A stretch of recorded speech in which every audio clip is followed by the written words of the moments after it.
આગળ વધીએ હવે ખાસ ઘણા બધા ફેક્ટર્સ છે ભારતીય માર્કેટ્સમાં કે જેના ઉપર તમારું ફોકસ હોવો જોઈએ અને તેમાંથી એક રહેશે બ્રોકરેજ હાઉસીસ તરફથી રિપોર્ટ્સ જે બેન્ક્સની સરે હમણાં વાત કરી આજે બેન્ક્સ પર ભારતની એઝ અ સ્ટ્રેટેજી પર ઘણા બધા બ્રોકરેજ રિપોર્ટ્સ જે છે તે જોવા મળી રહ્યા છે સહયોગી યોમિક પાસે જઈએ અને સમજીએ કયા કયા રિપોર્ટ્સ અત્યારે સુધીમાં સામે આવ્યા છે યોમિક જણાવો કયા કયા રિપોર્ટ્સ પર આજે ખાસ નજર રાખીશું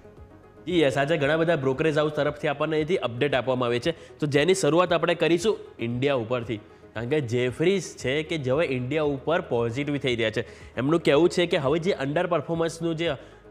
બોટમ હતું ત્યાંથી હવે ક્યાંક ને ક્યાંક અહીંયાથી તેઓ રિવર્સલ જોઈ રહ્યા છે એમએસસીઆઈ ઈએમ સાથે કુલ 10 વર્ષના એવરેજ પર અહીંયાથી વેલ્યુએશન હાલ તેઓ જોઈ રહ્યા છે એટલે તેઓ કહી રહ્યા છે કે ઓવરઓલ આ જે બોટમ આવવાના હતા એ ક્યાંક ને ક્યાંક આવી ગયા છે એવું એમનું માનવું છે અને આ સ્તરેથી હંમેશા ભારતમાં મજબૂતી આવી છે એવું એમનું માનવું છે એટલે કે ઓવરઓલ તે હોવાથી આપણા માર્કેટ ઉપર પોઝિટિવ થઈ રહ્યા છે નેક્સ્ટ વાત કરવા માંગીશ તો ભારતની જ મોટી કંપની એટલે કે રિલાયન્સ કે જેની ઉપર અહીંયાથી જેફરીઝે રિપોર્ટ આપ્યો છે ખરીદવાની સલાહ આપી રહ્યા છે અને ટાર્ગેટ ₹1600 એટલે કે ₹1600 ટાર્ગેટ સાથે કહી રહ્યા છે કે રિટેલ અને એમના જે ઓઇલ ટુ કેમિકલ કારોબાર છે એમાં સ્લો ડાઉનથી ઘટાડો આવ્યો છે અને પાછલા ફંડિંગ રાઉન્ડથી વેલ્યુએશન અડધા થયા છે એટલે ઓવરઓલ આજે એમની જે પાસ્ટ હિસ્ટ્રી છે તેઓ કહી રહ્યા છે પરંતુ હવે તેઓ અહીંથી પોઝિટિવિટી સાથે અહીંયાથી તેઓ કહી રહ્યા છે ખરીદી કરો હવે અને ₹1600નો ટાર્ગેટ આપી રહ્યા છે નેક્સ્ટ રિલાયન્સ ઉપર જ આપણને કોટક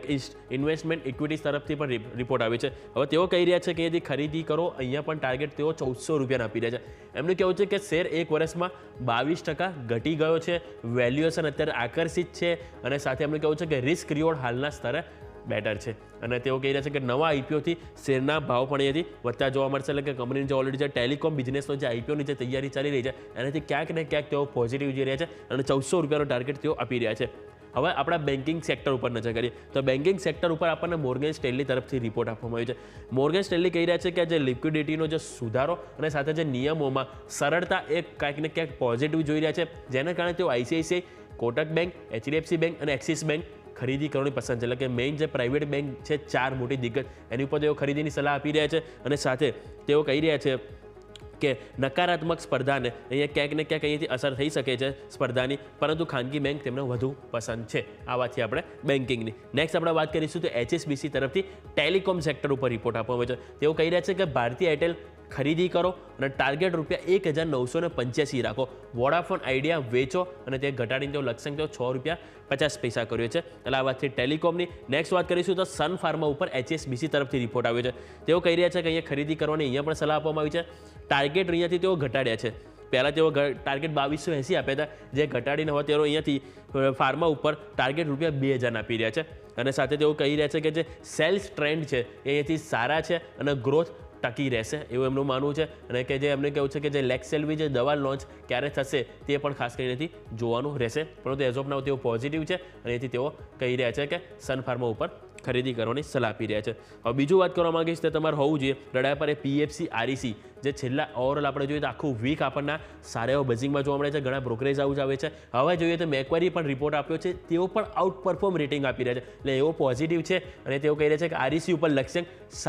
₹700 રાખો અને પીએફસી ઉપર લક્ષ્યાંક ₹680 રાખો હવે એમનું કહેવું છે કે જે પાવરની જે કિંમત છે એના ઉપર તેઓ ઓવરઓલ પોઝિટિવ છે એટલે કે પાવરની માંગ વધશે અને સાથે સાથે સેક્ટરમાં સ્પર્ધા વધી રહી છે એવું પણ તેમણે ખાસ કરીને અહીંયાથી કહેવું છે એટલે આ વાતથી આપણે પીએફસી અને આરઈસી ઉપર કે જેની ઉપર તમારે ફોકસ હોવું જોઈએ નેક્સ્ટ વાત કરવા માંગીશ તે છે બોમ્બે સ્ટોક એક્સચેન્જ કે જેમાં તેઓ ન્યુટ્રલ રેટિંગ આપી રહ્યા છે એટલે કે ન્યુટ્રલ રેટિંગ સાથે તેઓ લક્ષ્યાંક ઘટાડ્યો છે અને ઘટાડીને તેઓ ₹4230 કરી રહ્યા છે એમનું કહેવું છે કે નેક્સ્ટ આજે એનએસસી દ્વારા એક્સપાયરીમાં જે ચેન્જીસ કરવામાં આવ્યા ગુરુવારની જગ્યાએ તેઓ સોમવાર કરી રહ્યા છે એટલે તેઓ કહી રહ્યા છે કે આ એક્સપાયરીના દિવસ બદલ્યો છે તે નકારાત્મક છે ક્યાંક ને ક્યાંક બીએસસી માટે કેમ કે બીએસસીના માર્કેટ શેરમાં વધારાને અસર પડી શકે છે સ્વાભાવિક છે કે જ્યારે સેન્સેક્સની એક્સપેરિમેન્ટ આવતી હોય મંગળવાર ત્યારે લોકો સોમવારે પસંદ કરતા હોય કે પહેલાં આપણે આ તરફ જઈએ એટલે કે સેન્સેક્સ બાજુ બીએસસીના ઇન્ડેક્સ બાજુ હવે આગલા દિવસે તેઓ લાવી દીધી છે એટલે સ્વાભાવિક છે કે ક્યાંક ને ક્યાંક માર્કેટ તેમનું એથી ટ્રાન્સફર થઈ શકે છે એવું એમનું માનવું છે હવે વાત કરીશું જેફરીઝ તરફથી ચોલામંડલમ ઇન્વેસ્ટમેન્ટ ઉપર આવ્યો છે તેઓ કહી રહ્યા છે કે અહીંયાથી ખરીદી કરો અને ટાર્ગેટ ₹1700 આપી રહ્યા છે ઓટો અને નોન ઓટો કારોબાર અહીંયાથી સારો રહેશે એવું એમનું માનવું છે અને 23% જેવો લોન અહીંયાથી ગ્રોથ દર્શાવી શકે છે કંપની આવનારા દિવસોમાં એટલે કે અહીંયાથી કંપનીના ફ્યુચર આઉટલુકને લઈને પોઝિટિવ છે અને અહીંયા પણ ખરીદીની સલાહ આપી રહી છે ટાર્ગેટ ₹1700 યુબીએસ તરફથી સ્ટાર હેલ્થ તરફ રિપોર્ટ આવ્યો છે અહીંયા ન્યુટ્રલ રેટિંગ આપવામાં આવ્યું છે અને લક્ષ્યાંક પણ ઘટાડ્યો છે કે તેઓ અહીંયાથી લક્ષ્યાંક ઘટાડીને તેઓ ₹400 અહીંથી કર્યો છે અને એમણે કહેવું છે કે તે તેજીમાં સંકેતો હાલ પણ અહીંયાથી તેજીમાં જોવા નથી મળી રહ્યા એવું એમનું માનવું છે. અને એમનું સાથે એ પણ કહેવું છે કે ગ્રુપ હેલ્થમાં અહીંયાથી આવનારા દિવસોમાં ઘટાડો આવી શકે છે અને જે રિટેલ હેલ્થ છે હજુ પણ ઓછું રહેશે એવું એમનું માનવું છે. એટલે ઓવરઓલ અહીંયા ન્યુટ્રલ ટુ નેગેટિવ તેમની કોમેન્ટરી છે અને ટાર્ગેટ પણ ઘટાડીને 400 રૂપિયાને કરે છે. અને લાસ્ટ વાત કરવા માંગીશ તો એ છે KEI ઇન્ડસ્ટ્રીઝ કે જેના તરફ આપણને ગોલ્ડમેન સેસ તરફથી ન્યુટ્રલ રેટિંગ આપવામાં આવે છે અને ટાર્ગેટ રૂપિયા 3780 આપવામાં આવે છે. મેનેજમેન્ટ કેબલ વાયર બિઝનેસ માટે પોઝિટિવ છે, ડિમાન્ડ સતત વધી રહી છે અને સારી પણ છે. એટલે કે ઓવરઓલ